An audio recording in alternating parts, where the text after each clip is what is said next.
Hey guys, it's Goosebumps Completionist, and today I'm bringing you another book versus episode video. And in today's video, we're going to be looking at The Barking Ghost, book versus episode. Now, in case you are confused, the episode features the Ghost Beach collection, which has The Barking Ghost included. So I'll be using this as a point of reference for the episode. But the book, The Barking Ghost, I gave a flat 2 out of 5 stars. It's a terrible book. It's a book trapped in a big old existential crisis of what it's trying to be. And I totally see why this is one of R.L. Stine's least favorite books he's ever written. And the episode, I gave a 2.8 out of 5. It's a bad episode, and in some ways, I think it's more stomachable than the book. But in other ways, it's equally as baffling. And, you know, in these book versus episode videos, what I tried to pinpoint here in every single one of these videos is that in some ways, when you compare the products of the books and the episodes, sometimes some things may be better in a product that you can pretty much guess that I would say is inferior or superior. And in some things, even in the superior stuff, it's not as well done as something that's inferior. Here, it might seem like a runaway, and it kind of is, but I still want to go over the stuff we talk about in these videos. I want to go over the characters and go over each individual one and which one I think did it better, the book or the episode. Then I want to talk about the atmosphere, which one had a better atmosphere. Then I want to talk about some aesthetics here. We don't normally go over aesthetics unless the video kind of requires it. And what I mean by aesthetics is like little changes here.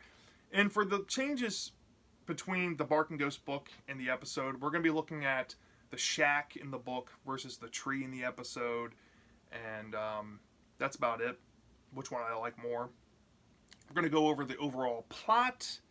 We're going to go over the climax. And then we're going to go over the ending. And out of all three of those things on each category, which one did I think do it better, the book or the episode? Now, let's get into the characters first. And let's start off with Cooper. I think in the book, Cooper was really annoying, but he did have a monologue to him, and I think the first 30 pages, he was fine. But he, like I said, he was just really annoying, really repetitive, got kind of you gotta believe me-ish, but not all the way. But I think his character was really marred by Stine just throwing in a bunch of random tropes into the story, making him not really develop, making him just kind of stagnate. And then the ending involving his character is just kind of forced in there, and I don't like it. But in the episode, he's mostly fine. Mostly average, but nothing too discernible here. He's more confident. He's not as annoying and repetitive. His relationship with his brother is still kind of the same, but he seems more proactive in the story instead of stagnating like the book. So when it comes to Cooper, if I had a preference, I'd easily give it to the episode. I think the episode, Cooper, is way better. Now, if we're talking Mickey, Mickey's the older brother. In both versions, he's this prick. He likes to prank Cooper. In the book, he does way more pranks, and he's way more unlikable than the episode, even though in the episode, his actor is terrible, but he's at least kind of a goofy jerk. So if I had a preference for Mickey, he's going to the episode. That's all I have to say about him. Now, Fergie in the episode, her actress is not that good, but there's also not a lot to Fergie's character in the episode. She's hardly in it, and when she is, her actress is just kind of stealing the show for how bad she is.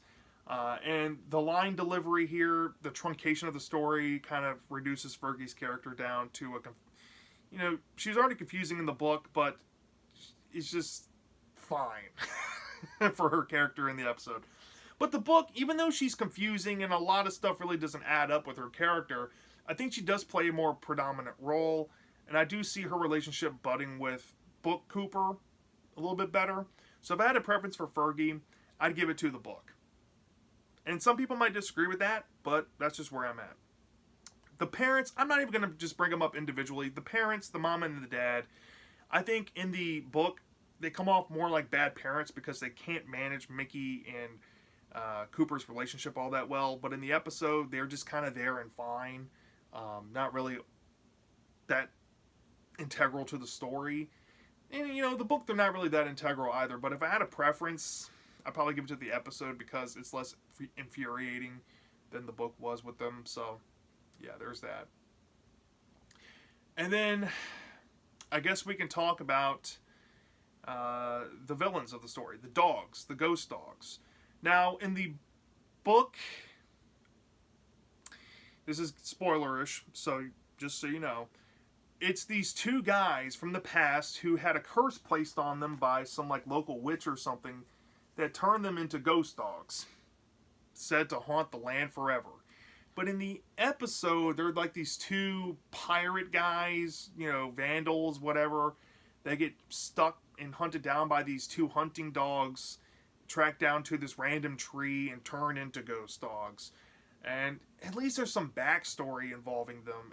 And in the book, it's literally just a paragraph. And the episode, at least there's context. So when it comes to which one I had a preference for the ghost dogs, at least the people behind the entity, I'd give it to the episode. Now, the execution of the ghost dogs, which one do I think did it better? I think in the book, the ghost dogs themselves, they kind of had an intriguing angle at first. Is Cooper imagining these things or not? I thought it had me the first 30 pages with that. But in the episode, the trained dogs did a very good job in portraying that fear. If I would have saw that as a kid with the snarling lips and all that, it probably would have made me afraid of dogs. And I love dogs. But yeah, I don't know. I think they come off more intimidating in the episode, so I'll give it to the episode here.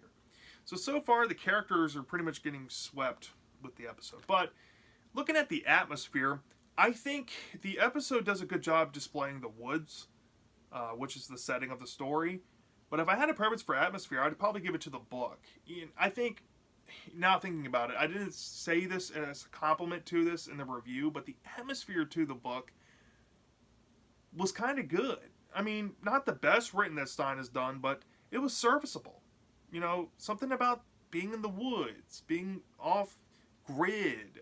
There's something about the story that just hits in the book version. And like I said, the episode does a good job displaying that, but the woods don't look that dense. It doesn't look like you can get lost in there like the book displayed it as. It looks very open. There's wide spaces between trees. How can you get lost when you have wide space to make markers in it, So I'll give the edge to the atmosphere to the book. Now, for aesthetics, we're looking at the mechanism that causes this change for Fergie and Cooper. In the book, it's a shack. Just a random shack in the woods. And in the episode, it's a tree with a big old trunk.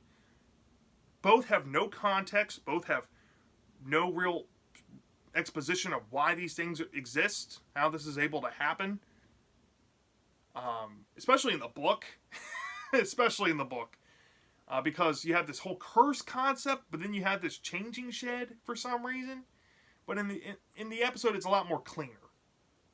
So when it comes to which one do I have a preference for, even though the episode, the whole tree thing just seems really dumb, but it's cleaner, presents cleaner at least, so I'll give it to the episode for aesthetics.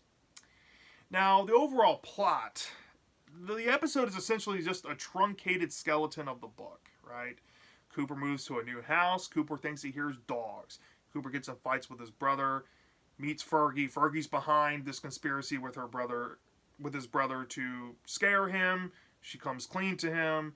They both go to hunt down these dogs that Cooper keeps seeing, and they end up swapping bodies with these dogs, and climax unfolds, story ends. The episode's a truncated version of the book, essentially. The book has way more filler to it, way more padding, pointless stuff compared to the episode.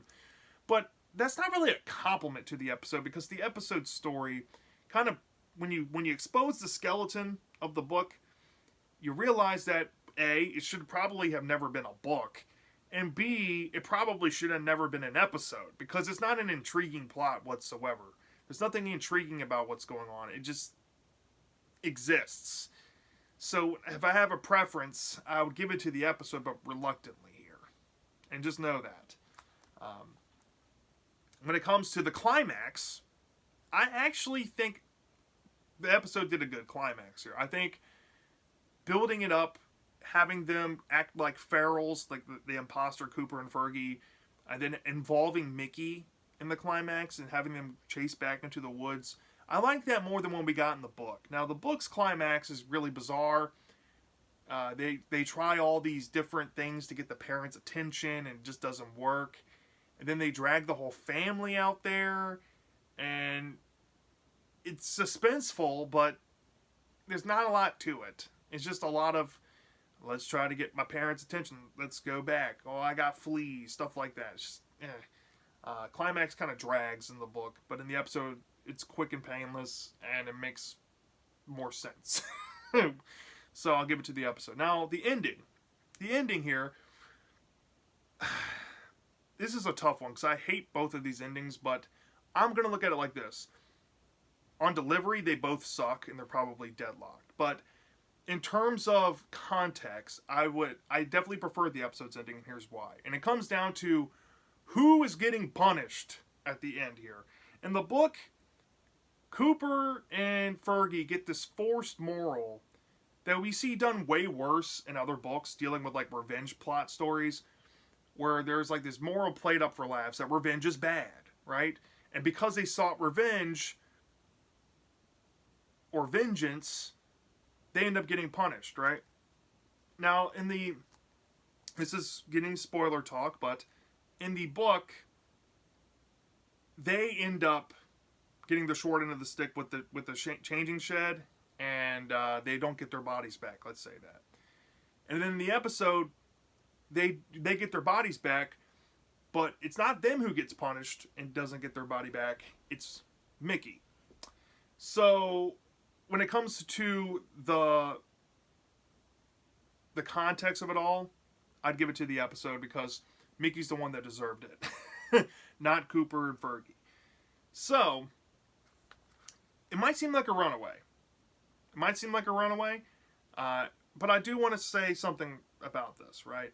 I think the book, did Fergie better and the atmosphere better. And I think those are valiant things to kind of bring up. But everything else goes to the episode.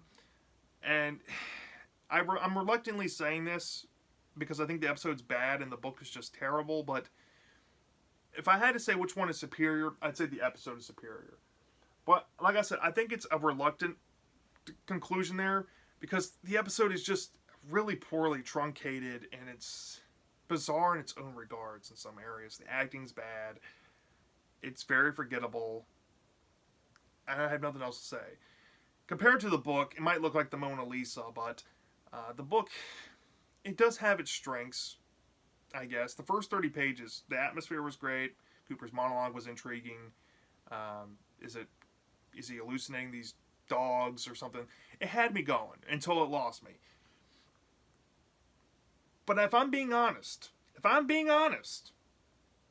just because I say the episode's superior as a whole product, I would still read the first 30 pages of the book over watching the episode. If we're talking the full book, I'd watch the episode over reading the full book again, but that's just how I feel. Now, Goosebumps is a book franchise. You should always read the book and then watch the episode.